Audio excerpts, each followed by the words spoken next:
UP में पहले चरण का मतदान जैसे ही खत्म हुआ, सपा प्रत्याशी इकरा हसन किस बात के लिए हो गई भावुक। इकरा की ओर से मन की बात कहने से पहले अखिलेश ने नोएडा की सभा में इकरा के लिए ऐसी क्या बात कही जिसकी चर्चा सपाइयों के बीच खूब हो रही है। कैराना के बाद अब अखिलेश की ओर से इकरा को मिलेगी एक और जिम्मेदारी, एक नई भूमिका में दिख सकती हैं इकरा हसन। पश्चिमी यूपी के 8 लोकसभा सीटों पर मतदान 19 अप्रैल को शाम 6 बजे खत्म हो गया। अब इन सीटों पर कौन सी पार्टी जीतेगी इसकी चर्चा हो रही है। इन्हीं चर्चाओं के बीच एक नाम की चर्चा तब भी सुर्खियों में रहती थी और अब भी उनकी खूब चर्चा हो रही है और ये और कोई नहीं इकरा हसन है। इकरा हसन ने मतदान खत्म होते ही कैराना के लोगों को ऐसी बात कही जिसे सुनेंगे तो यही कहेंगे, इकरा को राजनीति की दुनिया में अभी बहुत दूर तक जाना है। इकरा हसन ने दिल को छू लेने वाली बात कैराना के लोगों को कही। इस मामले में एक बार फिर से इकरा हसन बीजेपी प्रत्याशी प्रदीप चौधरी पर बढ़त ले गईं। इकरा ने क्या कहा उससे पहले जानिए। इकरा ने कहा, सम्मानित कैराना वासियों, इंडिया गठबंधन के प्यारे कार्यकर्ताओं और हमारे शुभ चिंतकों जिन्होंने प्रत्यक्ष अप्रत्यक्ष रूप से हमें सहयोग किया, मेरे पास शब्द नहीं जिससे आपका शुक्रिया अदा कर सकूं। आप सभी को हृदय की गहराइयों से आभार, यह आशीर्वाद हमेशा बनाए रखना।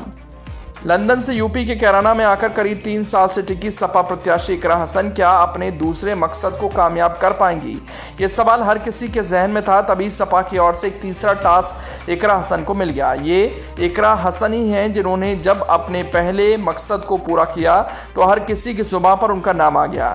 इकरा हसन की राजनीतिक क्षमता की चर्चा होने लगी। इकरा ने एक चैलेंजिंग कार्य को सफलतापूर्वक कैराना में अंजाम दिया, क्योंकि जब इकरा हसन अपने भाई नाहिद हसन के पक्ष में राजनीतिक लड़ाई लड़ने के लिए बीजेपी के सामने आई तो उन्हें उस वक्त कोई अनुभव नहीं था। बावजूद इसके इकरा ने दिखा दिया, राजनीति के क्षेत्र में कुछ कर गुजरने की क्षमता उनमें कूट कूट कर भरी हुई है। साल 2022 के विधानसभा चुनाव में जेल में बंद अपने भाई नाहिद हसन को तब वो जिताने में कामयाब हुई। इसी का परिणाम रहा सपा अध्यक्ष अखिलेश यादव ने उन्हें पहले ही बता दिया था कि आपको कैराना से लोकसभा उम्मीदवार सपा बनाएगी।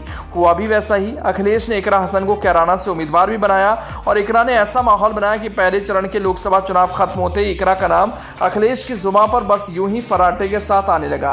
माना जा रहा है अखिलेश इकरा हसन को एक और टास्क देने वाले हैं। वो क्या है उसके बारे में आपको बताएंगे। पहले सुनिए इकरा के बारे में अखिलेश ने क्या कहा। हम और आप लोग यहाँ पर सभा कर रहे हैं, ये दूसरे चरण का चुनाव है और पहले चरण में मतदान हो रहा है।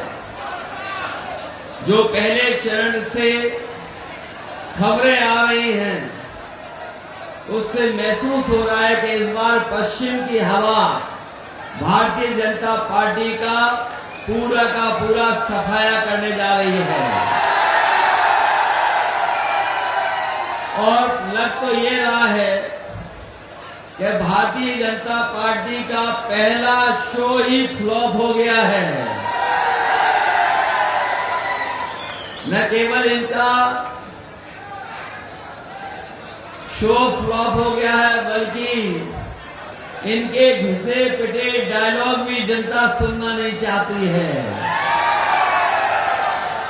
जो अब तक भारतीय जनता पार्टी के लोग कहानी बना रहे थे वो कहानी भी अब कोई सुनना नहीं चाहता है। और इधर पिछले 10 साल में भारतीय जनता पार्टी की जो पहचान बनी है वो झूठ और लूट की बनी है।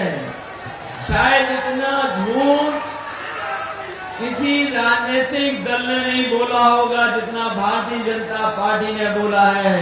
और महसूस ये हो रहा है कि पूरे ब्रह्मांड में सबसे झूठी पार्टी अगर कोई है तो वो भारतीय जनता पार्टी है। जाहिर सी बात है, यूपी की एक प्रमुख पार्टी सपा के सर्वे सर्वा अखिलेश यादव की जुबान पर जब इकरा हसन का नाम है तो उनकी राजनीतिक क्षमता का इस्तेमाल सपा के अन्य उम्मीदवारों के लिए अखिलेश यादव कर सकते हैं। इन उम्मीदवारों में सबसे पहला नाम डिंपल यादव का है। माना जा रहा है कि अब जबकि इकरा हसन अपने संसदीय क्षेत्र कैराना के प्रचार प्रसार से फ्री हो गई हैं तो उन्हें मैनपुरी में डिंपल यादव के लिए प्रचार प्रसार में लगाया जा सकता है। आने वाले दिनों में आपको इकरा न सिर्फ मैनपुरी बल्कि बदायूं, आजमगढ़ और कन्नौज में चुनाव प्रचार करती दिख सकती हैं। अखिलेश की ओर से इकरा हसन को मिला टास्क यही है कि आने वाले दिनों में सपा के स्टार प्रचारकों की लिस्ट में वो शामिल हो सकती हैं।